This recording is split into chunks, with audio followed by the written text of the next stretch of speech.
Hey, it's Mr. Wilson. We're going to talk about the KenBurns effect.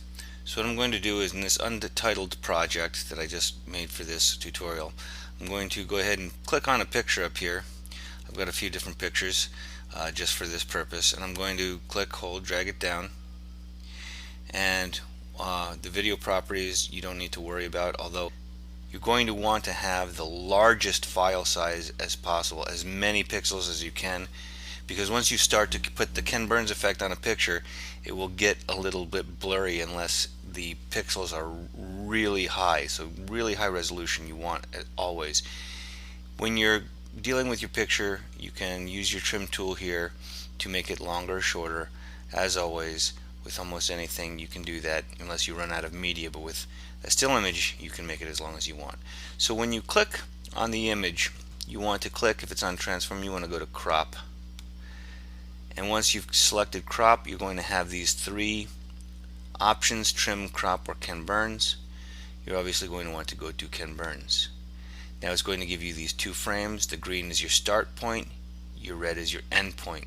So right now it's set up so that my start point is going to be close, my end point is going to be further away, so it's going to be a zoom out.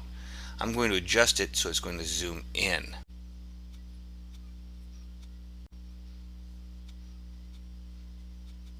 So once you've adjusted it to what you think you want it to look like, if you click on this icon up here, you can preview it. So let's look what that's going to look like. So there's a zoom in on my awesome stash. Now it's going to keep playing it. If you want to stop the preview, just click down here on that pause button and it'll bring you back. Now if you change your mind and you want to go the other way, this icon up here will then reverse it so that it will, instead of being a zoom out or zoom in, it will be a zoom out. So if I want to look at it that way, I can. I'm going to stop, decide, nope, I want to go this way. Now one of the things that I always tell my students is, if at all possible, you want to avoid black borders at the edges of your picture. So here's a good example. You don't really need these black borders here. So if I preview it, we're going to see that it begins with these black borders. If at all possible you want to avoid those black borders, I might actually start something more like